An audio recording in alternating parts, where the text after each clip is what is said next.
Do you want to have baby number 4? Do I want to have another baby? You know I want a big family. How many is big? Like 6? Like 6? I want to go for baby number 4. It's just scary because Nala came to me the night before we had her and she was like, please, Mom, tell me you're going to be back. What's up, everybody? Welcome back to another episode of the BlackBarry Podcast. This is episode 2. Are we going for baby number 4? So the title of this one is, Are We Going for Baby Number 4? As you guys see, we just had baby Nova. Baby number 3, she was born. Clap it up, clap it up, clap it up, clap it up. There we go. Baby number 3, Nova Kai Berry. I lost the battle of the middle name. I wanted Nova Kane Berry because you got to think about when she's getting announced before a fight in the red corner.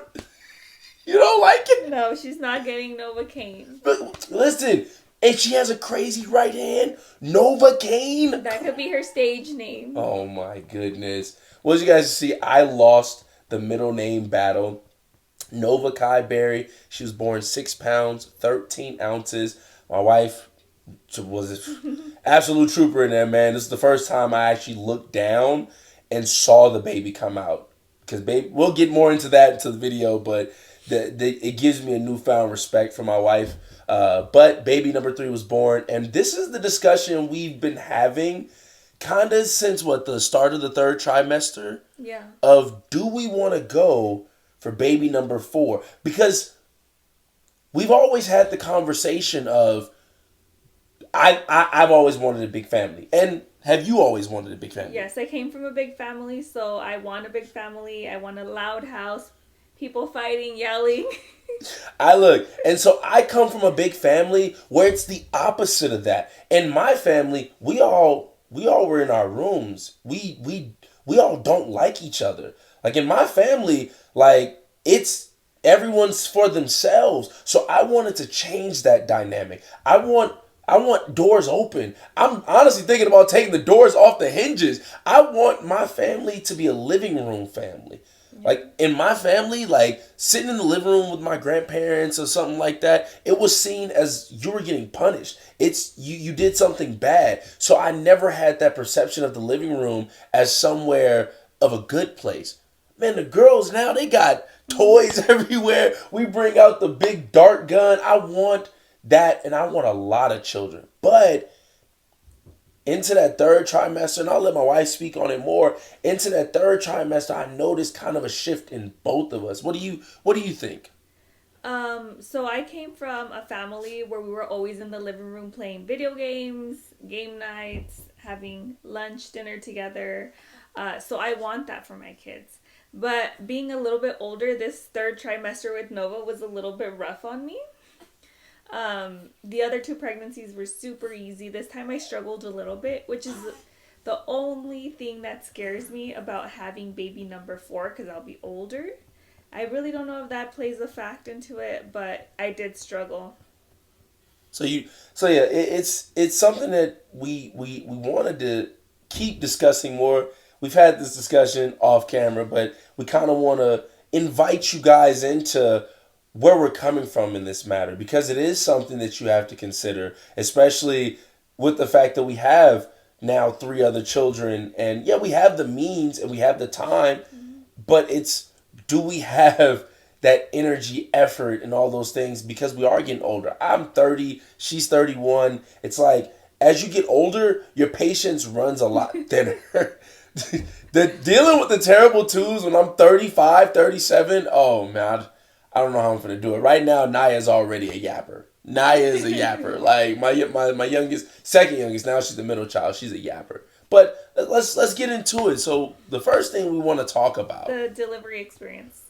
So you give yours. You go first. We're going to talk about our full-on delivery experience, from having to be induced to getting there, the whole process, the aftercare, all that, and everything from when we had to be there to when we checked out 2 days later. You can start it off, and I'll just speak loud and proud with it. This was our very first time getting induced with Nala and Naya. They both came on their own, unexpected. Deliveries went by super fast. Nala's was a little bit long. Speaking of unexpected, when when Nala was born, which is our first daughter, I was going away to training camp to try and make an NFL team. Like it was mini camp. So it was a 3-day mini camp. It was over a weekend. They said, hey, you leave Friday, you'd be back Monday. Sam wasn't due for another 2 weeks. She wasn't supposed to be due for another 2 weeks. And we knew it was kind of risky for me leaving, but I was like, she'll be fine. She won't give birth. The day I left, Sam calls me while I'm walking to meetings after practice. Hey, I'm not feeling too good. A few extra cramps that I'm not used to. So we'll probably head into the doctor tonight to see if anything bad. This is at like 8 in the morning she called me. Keep in mind, I'm all the way in Atlanta.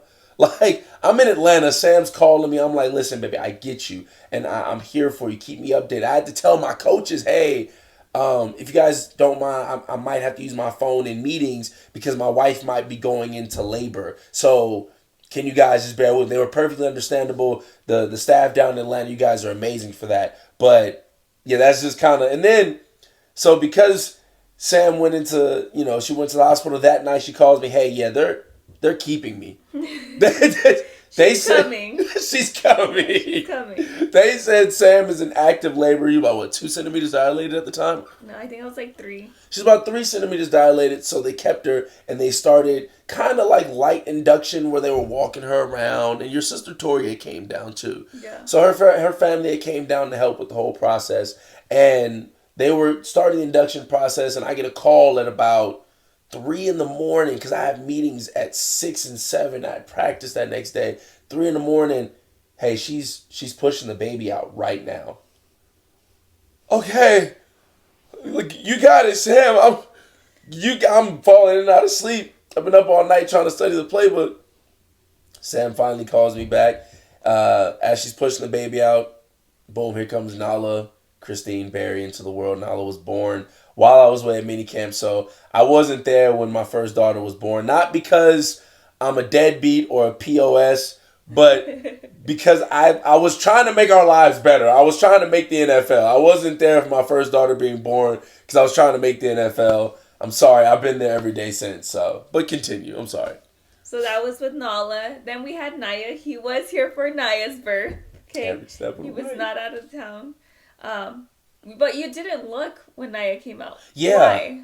Cause man, I was just like, my mom has this thing where she takes pictures of every one of her grandbabies coming out, and she showed me one of my sisters, and I said, I never want to see that. Like it did gross me. I'm not gonna lie. I was like, oh, you gotta go, but I didn't look. I just kind of, when they said, hey, do you want to look down here? I said, no, you can hand her up to me when it's time to cut the umbilical cord. I didn't want to look. Like, that was just me. And then Nova got induced, so everything was planned. So usually we're more of like on the go, unexpected. We're just very good at adjusting. We're good at planning too, but this time we were able to plan the whole pregnancy, the induction, getting the filming ready to show you guys our experience in the delivery room. So it was very calm until they started injecting me with Pitocin. So first off, when I went in, I've already been 1 centimeter dilated for a whole week. At this point, I thought I was already close to 2, maybe 3. Hold on, you got to tell them what time we went in. We went in at 12:30 that night. Like 12:30 that night. No, we forgot to tell them we were late to our appointment because of you. So we decided that it would be great to take an hour nap before we're expected to be at the hospital. Little bit of a side note of that whole day. That whole day was hectic because we had practice for Nala. Then the news station was coming to do a story on Nala because Nala had a tournament this weekend.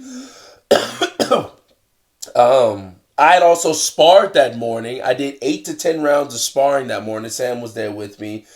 We hadn't really ate that whole day. We had to pick up the girls from school and daycare. It was a hectic day, but something that we're used to because our everyday lives are so hectic. We're always on the go. So, We got there at 12:30. yeah, we ended up being late to our own induction. Sounds like the berries. Um, then we started the whole paperwork process. That took like a whole hour to get into our room, sign off the paperwork. I ended up keeping my placenta because I encapsulated my placenta pills to help with my hormones and recovery postpartum. So I had to sign extra paperwork for that. Once all the paperwork was signed in, I went ahead and I got into my gown, and then they put a pill inside my cervix to dilate them. So I went from 1 centimeters to 3 centimeters dilated. How much In would about you say? 2 hours. Yeah, in about 2 hours. So from 12:30 to 2:30, after they put the pill in, you instantly went from 1 to 3.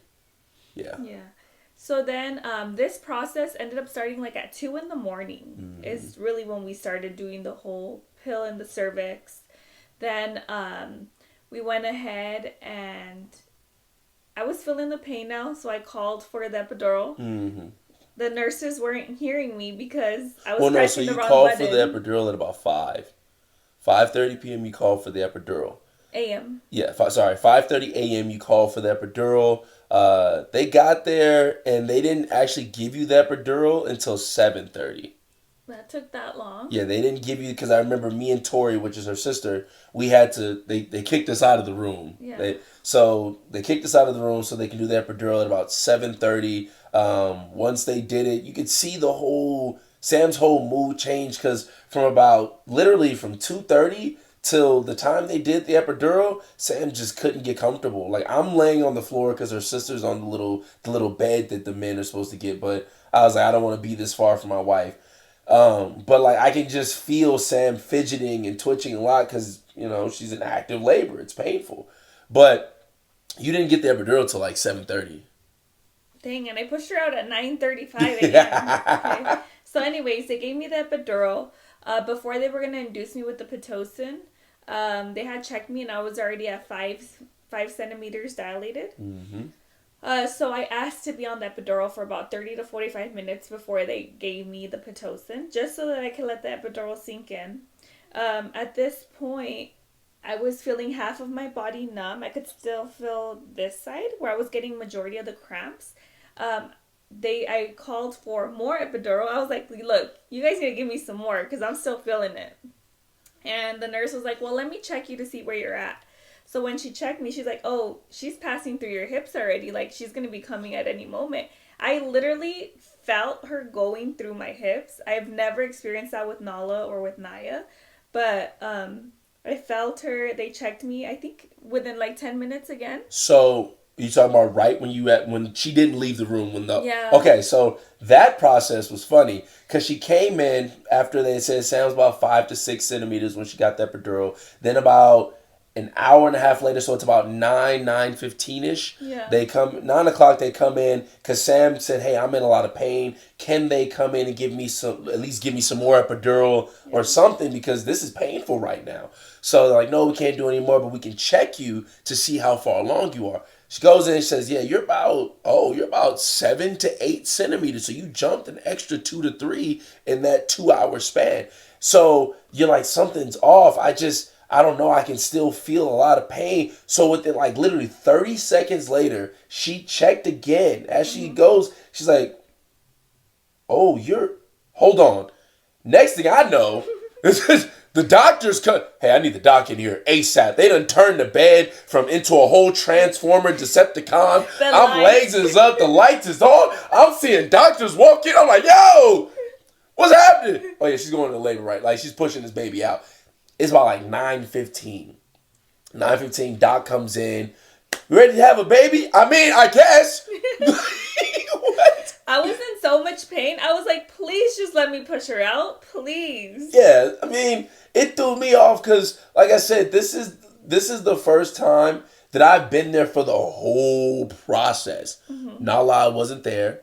Naya was during COVID, so they kicked me out. They said, you can't be here until we say she's in active labor. That's right. So I missed that whole beginning process. She's the first one that I've been there every step of the way. So I've seen everything so far. So with this one, as soon as they came in and legs was up, They said, "Sir, we need you to hold this leg like this." I said, "I don't. What else you want me to do? Like I don't." So it's a different experience for me, but Yeah. So, I mean, every mom who has pushed out a baby, whether it was with epidural, natural, even if you had a C-section, I feel like we've all experienced pain regardless of what method we chose. So I want to say shout out to all the moms out there because what we have to do is very hard. facts. And you should be very proud of yourself for entering a new baby into the world. Mm-hmm. Now, speak on like the delivery process for those that don't know. So Sam pushed this baby out in 3 pushes. It was 3 pushes, 3 10-second, actually technically 4. So the first 10 seconds, the doctor's like, "Hey, I need you to push." So Sam pushes, she's pushing, she's pushing. The doctor looks at her and says, "Hey, I need you to push harder or we're going to have to go with a C-section because we can see her head, but she's not coming." That activated something in Sam. I don't know what it did, but next thing I know, Sam says, "Just start pushing." I'm like, "Come on, baby, you got this. You got look. Let's go." I'm coaching. I look down. She has Naya's head in her hand. I said, Nova's. Nova. Too many kids.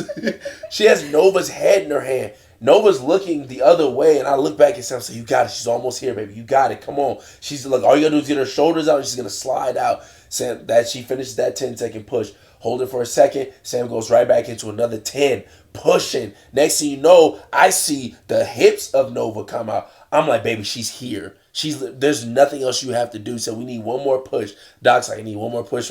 Halfway through that last 10-second push, Nova's out. Sam finally gives birth, and like I said, man, that shit. It made you realize, like, I'm low-key tearing up thinking about it, because it's a real big, it's a different experience when you get to watch your baby come out. Like, I watched her be brought, and I watched my wife do something that I could never imagine doing. That is a different type of pain.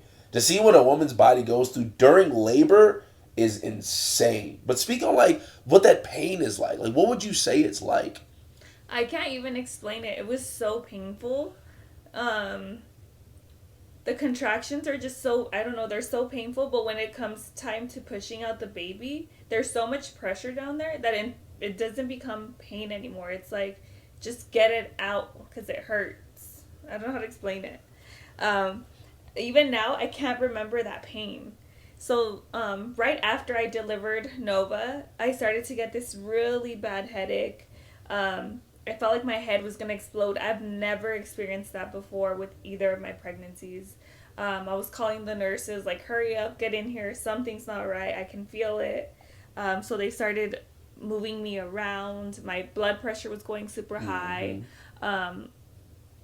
Previously, I didn't have any preeclampsia, nothing like that. So they were concerned if something was going on, if I had been diagnosed with something, but I hadn't. I've had a normal pregnancy the whole time. So they were just monitoring me, watching me. They gave me some pain medicine for my headache. I was able to get up and walk right after the delivery. And that really helped my headache go down. When it came to the recovery process, I don't know if any other mom has experienced this, but when they push the placenta out, when they deliver the placenta, that is so painful. I've cried every time they do that. With Naya and with Nova. I did have an umbilical hernia. Wait, what do you mean delivered the placenta? Because they have to deliver the placenta. So once the baby's born, you know how we have the baby on our chest and everything? The doctor's still down there. Do you remember when she was pushing on my stomach? Yeah, I thought she was trying to get, like, excess blood out. No, they're delivering the placenta now. So they have to get the placenta out. Oh, okay. And then they clean you. Gotcha. That's what I heard that plopping sound was. Maybe. That was the placenta dropping. See, and then remember so Sam wanted immediately after because Sam wanted to encapsulate her placenta, and they made it like a really weird thing where it's like, well, as soon as, like, they were really, like, kind of rude about it, which is, oh, as soon as it delivers, you have to have an ice chest ready. You got to get it out of here. It's even off the can't even be in the parking lot. Okay, we plan to do that. Like, just give us the placenta. So when she did deliver the placenta, the nurse forgot that she wanted to keep her placenta. So we had to literally have them bring it back in because they were taking it away, bring it back in, and Sam's sister had to get it into the chest and she had to take it and leave the premises completely for the placenta. They made like a big thing for us and they forgot to give us our placenta. Yeah, but we did get the placenta back. I sent it to the company that encapsulated my placenta. What are some of the benefits of like why you're encapsulating your placenta? Like why are you doing it? I have a whole brochure. Let me go get it. Hold on. Just get the brochure. So this is what my placenta looks like now. They're encapsulated in these small pills. They smell very good, actually. They're flavored. Let me smell. I haven't smelled them yet. Like this whole thing. Was this an expensive process? I think in total I paid like $500 something. No more than $600. I mean, I wouldn't say they smell good, but they don't smell like your insides, I'd say. When you taste them, when you're swallowing them, you can taste the flavor. Like the red ones are fruit punch, the purple ones are grape, bubblegum, orange. I forgot what the green ones were. I think green apple. Okay. But they let you choose the flavors that you want. So what are the benefits? Like, why'd you decide to do that? Like, why'd you decide to encapsulate your placenta? So I decided to encapsulate it because previous to getting pregnant with Nova, I was diagnosed with PCOS. I have a lot of issues with my hormones. And the older I got into my late 20s, early 30s, I was very fatigued, and I've been trying to fix my fitness and my meals just to kind of help me with my health. So I came upon this company, did some research, and I saw that it's very good with helping with the hormones. So I wanted to just see how it works out. Okay. Mm-hmm. So what they say is it helps increase your energy, increase your milk supply, because I am actively, fully, just exclusively breastfeeding right now. Helps prevent with baby blues, postpartum depression, replenishes the iron levels, reduces postnatal bleeding, reduces stress, return to pre-pregnancy size faster, and then faster healing and recovering from pregnancy. So that's why I decided to do it. Now, they do tell us that this is a traditional Chinese medicine practice of taking your placenta in a pill form just to help with recovery from pregnancy and childbirth. I've been on my pills for about a week now, and so far I can definitely say I feel more energized. I feel... I've never struggled with postpartum too much, I feel like. Do you think I've ever struggled with postpartum? After Naya. After Naya? Nala, not too much, because I was pretty much the stay-at-home dad at the time with Nala. So you were kind of at work, but with Naya, you were more at home. So I think, Naya was a bit tougher on you, only because she had the allergic reaction to your milk.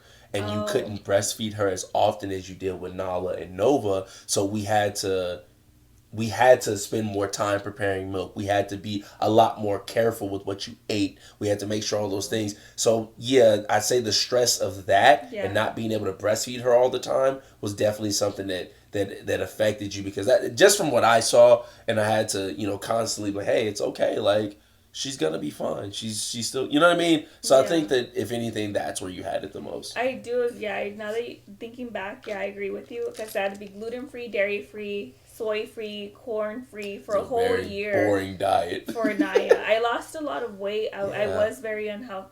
Like, mentally, I feel like, I was very unhealthy. Because I was going through it, but I wanted to be able to breastfeed Naya. Now, I think maybe I should have switched her to Similac. No, you don't think so? Honestly, the breast milk is definitely something that has shaped both of our children to be as healthy as they are today. We don't really spend a lot of time in the hospitals, especially when they were babies. Like, you couldn't feed her a lot, but when you did, as you could see, like the breast milk, she'd get rashes, and you'd pour it on there and instantly take it away. I don't think Similac. If you can breastfeed, I'd say breastfeed, especially at minimum a year. Yeah. Well, I did everything in my power that I could to make sure I could provide the milk that Naya needed that wouldn't hurt her. So this time around, I don't feel sad at all in that way. Um, I just feel happy. I see the baby, and even now, like, I know some nights can be stressful because it's just me with Nova feeding her because Dom can't really help me at night as much as you can. I mean, you help with changing the diapers and burping, which is a lot. Yeah, I try. But because I'm exclusively breastfeeding for about a month, um, it's just me and Nova. No one else can help. So I'm like, you guys sleep. I'll take care of it right now. And then if I need help, I'll wake him up and he'll help me. Mm-hmm. Most of the time, I do the day shift. Sam handles the night shift right now, and that's only because, like she said, she's exclusively breastfeeding. But when it comes time, like we're gonna switch off day shift, night shift, day shift, because it's a partnership. It's not about who does more, who does less. If there's some nights she can't do the night shift when she's supposed to, hey, I'm handling the day and the night shift tonight. She needs to rest. It's about trying to get this baby as independent as possible, but we have to be a team together to get it done. So yeah, and I want to, and it's my choice to exclusively breastfeed for the 2 to 3 weeks, just because I want to build that connection with her, um, and I want to make sure that she enjoys the breast milk as well, and I'm feeding her as much as she needs. That way, I can start pumping later on and we can adjust her to the bottle. and they even the lactation nurse said that the more you exclusively breastfeed now, the more your milk supply will increase because she's going to be demanding more milk. So you're building that, what's it called? I'd say that volume right now so that later on you won't dry up. So any chance you get this early, breastfeed her. Like literally, she'll wake up as soon as she's probably gonna wake up during this podcast, and she's gonna go right back to feeding, and then she's gonna hand her back to me, burp her, change her if she needs to. But if she's not sleeping, she's most likely feeding. That's just what it is because and we can tell the difference. I can see the difference in just her face alone. You can see the weight that she's gaining off of just breastfeeding. Like those are the benefits of it. So, but yeah, I just wanted to know like why share with them why you chose to encapsulate. Yeah, that's why I chose to encapsulate. Love this company. They were very good to work with. I highly recommend them. They're called Mommy Made Encapsulation. So you can find them on Instagram, on TikTok, and they talk more about the process. It's something that I saw help me a lot. So look into them if you're looking to do this. So now that we're entering into that, like, baby, we have 3 kids now. One is, so your first kid to me is like the hardest because you're learning. There's no blueprint. You're going to get your grandma, your mom, your aunt with 4 kids, your aunt with no kids giving you advice. And you have to learn how to like pick and choose and still keep your ideals and values and shape all that into your first kid. Nala's our strongest. Our poor Nala, she's been through a lot. And I ain't gonna lie, like we had Nala when we was broke. Yeah. Like Nala didn't have the best. Like she wasn't suffering and she wasn't needy, but with Naya and Nova, like they have everything. Nala had hand-me-down stuff. Like Nala wasn't always given the best of everything that we could get her because we had her, and then she didn't get the best from us because we weren't financially stable, so we were always stressing. Yeah, like she didn't get the best parenting. Nova's gonna have us together. And I think also with Nala, we were still trying to figure out what type of parenting style we wanted to do. So we were reading a bunch of articles, videos, books on what parenting style we wanted to take. So we were kind of experimenting with our parenting style with Nala. Yeah, so you guys know from all my TikToks and stuff, I preach I'm not hitting my children. I'm not whooping. I got whooped as a kid. Now with Nala, I whooped her 1 time. Well, technically twice. She's gotten 2 whoopings from me in her entire life. One when she was like 2, because that's when I still kind of was shaping my parenting. I'm like, what kind of parent do I want to be? Do I want to be the parent that whoops my child, or do I want to... And I whooped her that 1 time, and I never wanted to do it again. I was like, I'm never getting to that point because the look in her face, I was just like, I could have. Once I calmed down, and I was like, I could have just talked to her. Like she understands what I'm saying. She's a 2 year old. Like, yeah, I can show her and speak to her, but she understands. Then it happened again when she was 4. She had a real bad breakdown in the room. And it got to the point to where this is where I solidify my parenting. I don't whoop my children unless what they're doing is harming others or property. So Nala was throwing a fit one night where she just was up all night screaming, crying. I had to bring Naya out of the room with her so Naya can go to sleep. Because, like, I'm not going to whoop you. You're just going to throw this fit. I'm going in and out to check on her, make sure everything's okay. But she got to the point where she started kicking the wall and started scratching the wall, kicking her bed almost like she's strong. So I had to go in there and say, Nala, if you don't stop, you are going to cause damage to the wall, to the house, and that's not okay. You're getting to the point where you're going to get a whooping. I don't want to do it, but baby, you don't want to talk to me. You don't want to calm down. You are tired and you don't want to go to sleep. So it was one last straw. I had to go in there. She got a pop on the leg. And from then on, I've never had to whoop her again. But it still got to that point. And that's where I think my parenting is. Because I stand on that. I stand on the fact that, yes, I had to whoop her that night. Like, there was no other point. Like, she was causing damage. She wasn't listening. She was keeping her sister up. It's like, hey, baby girl, this is all that's left to do. I've tried talking. Mommy went in there. We've tried everything possible. And you just choose not to listen right now. So, yes, this is what has to happen. So, she got one pop on the leg. And from then on, she's never gotten to that point again. But I still don't feel that that's saying, oh, every kid just needs to be whooped. No, it just got to that point that night. I wouldn't even consider that a whooping. Yeah, true. I consider it excited to put my hands on my kids. I don't like that. I don't like that feeling. I don't feel as a grown man like that should be my go-to to calm my kids down. Yeah. So. And after that, I think we both had a talk about that, and then we were just like, that's not the way to reach our kids. So we never Whooped them. Mm-hmm. But yeah, no. Now that we're going to 3 kids, it's a whole new world. It's like it's not the same as one where that's the toughest. The second child is like, all right, you kind of know what to do. Got your wings under you a little bit. You kind of know what to do. You see what works and what doesn't. But now this one's a little different.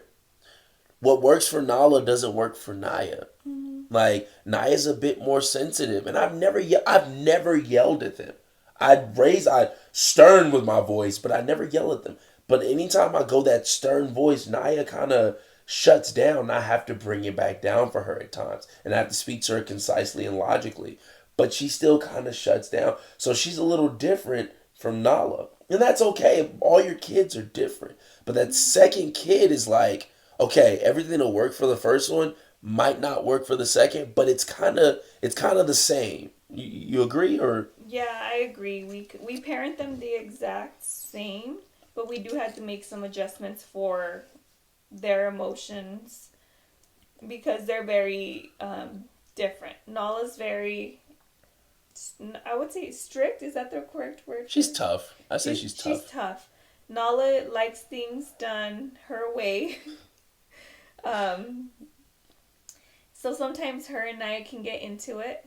But I think that their argument comes a lot from Nala. So Nala had that point where it was just her. She was just our daughter. Yeah. Naya's never had that point to where she's just our daughter. She's always been Nala's sister. You see what I'm saying? Like, she's never, and that's why it's so important that we do the mommy-daughter days where it's just you and her, or the daddy-daughter days where it's just me and Naya. Like, we have to show her that there are times when you're just our daughter. You're not always just her sister. Yeah. So I think that's where, like, their disagreements happen. That's why Nala's so headstrong, is because she's like, well, I was alone by myself. Yeah. For a solid 2 years. She hates her little sister copying her in everything. Why are you copying me? Yeah. So I highly recommend that, taking each one of your kids on different dates. Yes. Just to spend that quality time. Our daughters love it. And Naya has this thing where maybe once every 2 weeks she sets up a mommy daughter date in the playroom. And we'll have a cup of tea, we'll color, we'll do a puzzle together. Naya plans the whole thing out. So when I'm there with her, I give her my whole attention. Just because now she's a middle child. She's no longer a baby sister. She's an older sister too now. A big sister. My daddy daughter days with Naya are how I would do with Nala. Naya, you coming with me to boxing today. You're gonna hang out with daddy today. Let's go to the gym. You're gonna come with me and we're gonna do all these things and we're just gonna be with me. That's our daddy daughter days. So it's like it's important that second or middle child understands that I am just your child as well. Your first one had you guys. Let me have you some too. Yeah. So, but moving on to now, you got the third one. This one's gonna be. I'm excited to see because we have all the resources now. We have the time. We have the money. We have the other two to kind of help guide her. So I think, from what you've seen so far, is this one easier? It's been way easier raising her. I think the hardest part has been adjusting to Nala and Naya being the big sisters that love her and they think she's so cute and they want to touch her. And we're like, don't touch the face, don't touch the fingers, don't kiss her face, but you guys can touch her toes. Nala is so annoying with it. Like she's babe, stop touching her face. I just want to kiss. Don't kiss her face. Like, don't listen.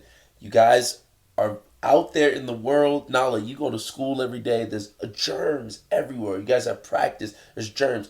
She cannot. Trying to explain that to them when they're just like, but it's my little baby sister. It's so hard. That's the hardest part. Oh, it's annoying. So if you guys have any tips on how you guys have... Drop them in the comments. Please give us tips and tricks because that's one thing where I'm like, I'm lost on. Because I don't want to get mad at her about it. Me neither. Because I understand it's their little sister. They've been waiting 9 months to meet her. Especially considering we had the miscarriage. So we had to tell them in the beginning, okay, we're having a kid. And then we didn't tell them that we had the miscarriage, but it was just, baby. Well, at the time we thought baby brother. Yeah. At the time we thought baby brother, but, baby brother's taking a little longer to get here. So it was like a whole year they had to wait to meet her. So it's like, okay, I understand your enthusiasm. So... definitely, I think this one's a lot easier just because you know a lot more now. I know once she wakes up, straight to the boob. Mm-hmm. Straight to the boob. And if she needs time, I know what to do. Okay, I'm about to walk around with her. She just wants movement. She just wants to hear me talk. Like, as you guys can see, she's knocked out sleep right now. She's out. Yeah. And we're yelling. Like, she's used to this. When we had Nala, it was shh. Yeah. We don't want to wake her up. Don't talk so loud. No, she's used to a loud house because we're... always they're singing, everyone's yelling. Naya yells. Naya don't have an inside voice. Naya does not have an inside voice at all. Like Naya Bear. But yeah, this one, once you get like to that third kid, it gets easier. Like way easier. Like this is a lot easier. Remembering how to take care of a newborn. Oh my God. How hard was that for us? So as soon as Nova was born, we're like, yeah, we got this. And then she was in her bed, nice and quiet, and then she started to cry, and we're like, oh, there's a baby. Oh, there's a baby in here. We're in the what's it called? The NICU. Room. Yeah, we're in the recovery room, and I'm like nodding off, and Nova's in the little bed, and I hear her cry. So I said, what was that? I said, it was like the baby. I said, oh, I forgot we had a kid in here. So. And then the lactation nurse, I was like, are we supposed to burp her this young? Yes, you're supposed to burp the baby after every feed when you have her. And then it's the whole feeding process we forgot about. It's one on, burp, one on. So you go one on for like 20 minutes, 15, 20 minutes, burp her, switch, 15, 20, burp her. If she's still giving the signs where like, as you guys see, like her arms are right here. Her arms are just like this right now. That means she's full and fed. But if you can pull that, if you can't pull those arms down, she's still hungry. If she's fidgeting at the mouth, if she's turning, she's hungry. That's what that means your baby is hungry. So feed her. Like you want to overfeed your baby at this age. Like you want her in a coma like this. I want this baby out, man. I'm talking at like a 17 decimal volume right now. She out. So one that we forgot, like You're supposed to Yeah, burp her. and then I think something that we're just trying to remember so much right now is diaper bag. Don't forget the diaper bag because we're so used to Nala and Naya being potty trained already. We don't need Not anything. even just potty trained, just getting their own stuff. Yeah. Hey, you need a jacket? Go get your jacket. Yeah. You didn't grab your snacks? Go get your snack. You know to get your stuff. Like, I'm at the point with those two where I'm like, oh, you didn't pack your snacks? That's on you. Like, Yeah. but now we have to remember, oh, we need a burp rag. Oh, we need the breastfeeding cover. Dang, did we forget are there wipes in this bag? Like it's Like we forgot what it's like. Yeah. So it took us a couple of days to adjust to having the newborn baby, but I think once it hit us, like, oh, the newborn baby's here, our past experiences with Nala and I kicked in, so we're like, oh, we know what to do. Exactly. Baby number 4. Ooh. So, do we want to go through with it? And so, is it boy or versus girl? All right. I gotta ask you: do you want to go and have baby? Do you want to have baby number 4? Like, do you want to go through that 9-month process again? Do you want to go through the delivery? Do you want to go through your body changing again? Do you want to go through all that? So it took a lot on my body. The first trimester with Anova was really rough. As you remember, he could not make bacon in the house. The dog food, forget it. I had me throwing up like crazy. I was so fatigued and tired. Second trimester was lovely.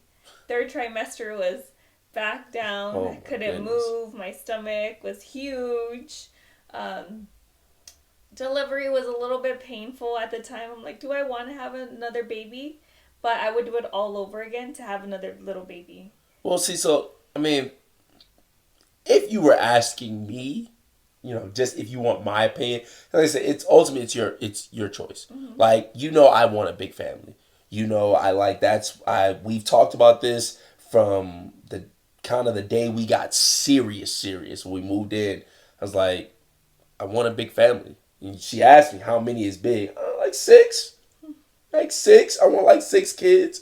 But if you're asking me, I would love for you to have, can we go for baby number 4? Mm-hmm. I want to go for baby number 4 if you're asking me. But seeing you in the delivery room, going through that whole process and watching what you went through, baby, I don't think I can watch you do that again. Like that's I don't think I can actually watch, because it hurt. It was tough to see you go through that. Like, and to know that there are women out there that lose their life over, like, yeah, I could have lost you in there.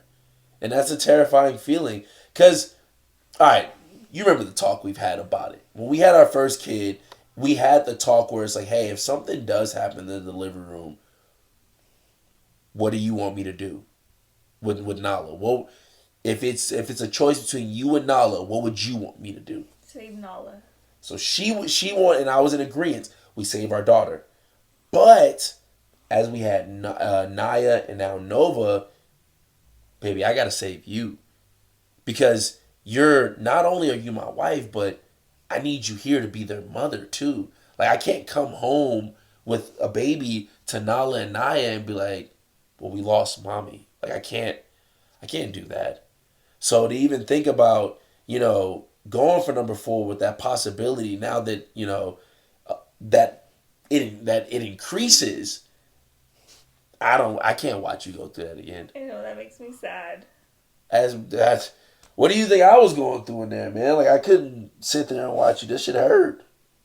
Like, I'm sorry.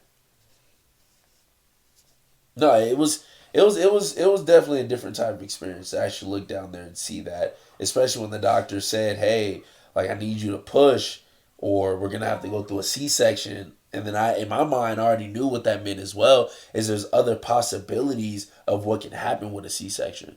So it's, like I said, if you're asking my opinion, like, yeah, I want baby number 4. I want our son. I want our son. But if you're asking me, as your husband, I can't watch you go through that again. You know what I mean? That's why it was tough for me. I'm not gonna lie to you. It was really tough. It was really tough.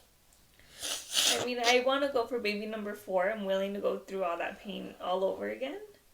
The only thing that scares me in saying no is the fact of losing my life because of Nala and Nova.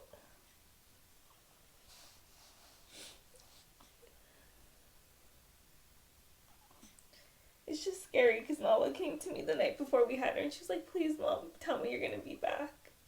And it's just like those possibilities that I couldn't. It's okay. And see, this is why I'm saying, like, as your husband, baby, I can't watch you go through it again. But like I said, it's still a little bit of me is like watching how strong you were in that moment, and like to see how fast you pushed her out, like, and then to bounce back after the epidural hurt you a little bit in your neck and your head, and to see you get back to this point of recovery, it shows me how strong you are. So yeah, a little bit of me is like, man, she got this. Like and that's not saying like, oh no, I want. It's saying like, no, like I see the strength in you, baby. You got this. Like I'm gonna be there every step of the way, but I wholeheartedly think you fucking got this. You know what I mean? Like I can say confidently, nah. That's why when Tori was in there. Oh my God! I said, move, bro. Let her cook right now. She got this. Yeah. Like I'm your biggest cheerleader in there, cause like And I see it. I think I could do it again. I really do. It's just there's always that little fear, but I can't live in that fear as well. You know what I mean? I mean, I get you. I definitely get you. It's something that we're gonna have to take our time to think about, because we're not gonna just jump straight into the discussion of just like, oh yeah, we're gonna do it. Nah, it's like, one, I kind of want this to be the last kid that we go for. I wanted 6, but Yeah, the 4th will be the last one. yeah. I feel like. Now the question is, boy or girl? And like, so we were talking about IVF, right? In vitro fertilization, and there's a lot of positives to it. There are some negatives to it. A lot of the positives are you do have a better shot at picking the gender and other characteristics. It costs, say, around like $20,000 to do, but some of the negatives are it's not always guaranteed. One, it's not always guaranteed to stick. Like you can't have a miscarriage. We've actually heard from actual doctors that you might not get the gender that you bought. Like, so do I get a refund if I wanted a boy and it comes out a girl? I'm like, hey, I didn't order it in this color. Like, I didn't want this color. Like, do I get a discount? So it's a lot that we have to think about, because yeah, like I want a son, and it comes down to, well, what if it's a girl? Like, what are you gonna do? Like, how would you feel if it's a girl? I mean, I've always wanted a son. I want to be able to go to those son and mother dances that you get to go so much to with your daughter. Father-daughter dance, Yeah, part exactly. 3. Exactly. I don't have that. But if it's another girl, it's another girl and another best friend for me to have. So I'm okay with it. Whether girl or boy, I'm honestly, truly okay with it. Listen, at guys, this point. listen to me clear. I am going to love all of my children. Do anything. I don't care. I love my kids. I love being a dad. But I want a son. Like, and it's not for the reasons y'all think. Like, I want a son because I grew up without my dad. Like, my dad literally, he chose not to be in my life. Like, he had 3 other kids by a different woman and didn't even come see me once. I went to see my dad one time when I was 12 years old, and he was high. Like, my dad is addicted to drugs. Like, my mother was too, and my mother kicked the addiction for her kids. She wanted to be better for her children. So if mom could do it, why couldn't you? So then my father was killed in St. Louis, Missouri, where I'm from. So I never got that chance to like build a relationship with him. I never hated my dad. My mom never painted a picture of my dad being a villain. She always said when he wasn't high, that man was the greatest father walking this earth. I was like, okay, I can respect that. So I always wanted to get to know him, but I didn't want to get to know him when he was high. I'm like, nah, man, you got to kick that addiction before you get to know me. Because I don't do it, you don't do it. Mom doesn't do it, you don't do it. So I never got to know him. And the men that I was raised by, all power to them, they raised me to the best of their ability, which is my grandfather and my uncle. And then when my brother came later in my life, well, my sister's baby daddy, he's more of like a brother to me. My grandfather and my uncle, they raised me with that real macho. I've never gotten a hug from my grandfather and my uncle like that, like until I got older. Like they never embraced me with like love and affection. It was always, you need discipline and guidance. I was like, damn, like, can I get a hug? Like, I am hurting. Like, I don't. So I want to give that to my son. I want to raise my son with all the things that I didn't have. I want to give him a loving father. I want to give him an affectionate father, an understanding father. Yeah, he's going to be disciplined. He's going to be tough. But I want to give my young boy everything that I didn't have. So that's why I want a son. So yeah, like I'm gonna be hurt if it's a girl. Like I'm a lover. Don't get it twisted. Y'all know, y'all see I am with all three of my daughters. But I want a son. I do. Like I can't lie about that. I can't. So we'll have to wait and see what time has for us. We'll see. We'll see. We'll Let's get through the first few months, 6 months with her. Go on our honeymoon. Figure things out. Figure out if we even want a fourth. Maybe we might be good with just 3. You know what I mean? Like, and we'll go from there. I think something that we don't remember is that we struggled to get pregnant with Noah. First of all, we tried for about half a year to get pregnant, and we finally were. She's our rainbow baby. Yeah. This is our rainbow baby. Because we finally got pregnant. Then 4 or 5 weeks later, I had the miscarriage. Yeah. And then went back to the doctor and like, oh, you're pregnant again. So that was just such a blessing for us. We really wanted this baby here. So it's a little bit, I would say it's a little bit special for us. Because we went through a lot to try to have her here healthy. Definitely.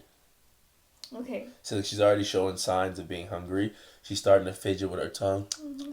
She's starting to do it now. So if she wakes up soon, she's going to get hungry again. Like she's going to want to eat. Us adjusting from college life to parent life. How did that go for us? Huh. So I posted a video of you in college, like versus you pregnant with baby number 3. Went crazy viral, like 15 million views. You'd be surprised at what some of the comments on that video said. All the video was I was recording her. She was taking a shot with a few of her friends. She had on a crop top. You took a shot out of the bottle. Like, I'm like, there's nothing wrong. And then it panned to a video of you at the steakhouse eating steak with your belly out and our 2 kids. It's like, I don't see what was so wrong with that. So many people in the comments being negative. Oh, what is she going to teach her daughters? How can she? She's about to be a doctorate professor. She's going to teach my daughters more than I could ever teach them. Like, so going from like that college life to parent life, it was a process. It was a journey. Like I'd say if anything, because we waited till after college, after we got all that partying out, had our fun, that it was kind of an easy transition because I don't like to go to bars. Yeah, me neither. I say I'm retired. I don't drink. Yeah, I stopped drinking. I stopped drinking. We don't drink anymore. Everything, college is really where we learned a lot about ourselves. We got to have fun. We made friends from all over the world. We went on trips together. Mm-hmm. We learned a lot about each other. And we had Nala a year after we left college. Yes, a year after. So I had already been actively chasing my dreams in the NFL. You had already finished one of your degrees. So you were already working somewhat in your field of study. Yeah. We'd already partied. We'd already had those things. So switching from like that college life to parents wasn't really that hard of a shift. Yeah, it took some adjusting, but it wasn't that hard of a shift for us because we weren't we didn't feel like we were missing out on much. Yeah, we got to have all that fun out of our system already. So we were more towards in the era of building our careers and building a family at the same time. Yes. So we planned it perfectly. I think the only thing was the marriage part. We weren't married. That's on me. I'm sorry. I don't know. My whole thing was like, one, I never saw marriage as like a requirement in my life. I was like, yeah, I mean, if my woman wants to get married, we can do that. Like, well, I think too in your family, not a lot of people are married. yeah, but my thing, yeah, not a lot of people are married. It's like 2 people that are married in my family. Like, I never saw it as, okay, well, oh, I want a wife. I knew I wanted to be a husband material where it's like I can be a provider. I can be always there for you. I can try and give my family the best life possible. But I was like, yeah, the title don't really matter to me. Like, as long as that woman is with me for life, that's all that matters. So it took me a while to kind of, like, all right, let's just get married. But at the end of the day, I do feel I should have done it a lot sooner. I waited long. Don't wait as long as I did, guys. That was dumb on me. But we definitely did. When we got married, I didn't feel much of a difference. It was the same thing. I think the only thing that changed is my last name. Because Nala kept telling us, why is Mommy Garcia and not Barry? Yeah, that was a tough one. I was like, you got a point. You got a point. Yeah.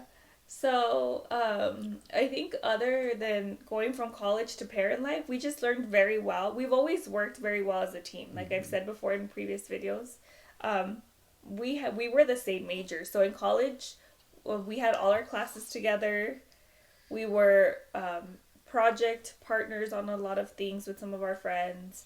So we've always really learned how to work together well, whether it's school, work, parenting, or just our lives together. So originally we wanted to have kids. Well, I wanted to have kids around 30. That's when I wanted to start. But life hits. I got pregnant at the age of 25. And that's when Nala was born, when I was 25. And honestly, I wouldn't change it. The one thing I would change if I could change something is I would try to get pregnant in my late 20s. So you'd want to have kids a little bit later? Earlier. Oh, well, you had her at 25. So yeah, well, I had Nala at 25. I had Naya, I think, at 28. So when would you have wanted to start having kids? I think 25 is a good age. 25, we were done with our partying. We had started our careers. We started to make decent money to be able to afford kids. So for me, I would have wanted maybe to have all 4 of them by 30. Okay. Now I'm 31. We just had Nova. If we try for number 4, I'll probably be 33, 34. Yeah. And I just want to be there for their lives. So that's why I would start so much younger, at 25. I think that's a good age for me. I agree. And even physically wise. She's waking up. Yeah. She's opened one eye. She's waking up. So she's about to be hungry soon. Yeah. So we're going to end it there because this one needs to eat pretty soon. Yeah. So she has to breastfeed her. But like I said, that was our whole process from us walking into the delivery room to us leaving to some of the whole mentality of, do we want to go for baby number 4? Hopefully this answered a lot of you guys' questions. Make sure you guys put in the description what you guys want to see, in the comments what you guys want to see more from. I know this answered someone's question. They asked, what was it? Do you guys want to go for baby number 4? Whatever. We answer questions with our videos. So make sure you guys like, share, and subscribe for more dope podcasts and content like this. And we hope you guys love this one, man. Yep, we'll see you next week with our new topic. And with a new topic, here you go. She's waking up. She needs to eat.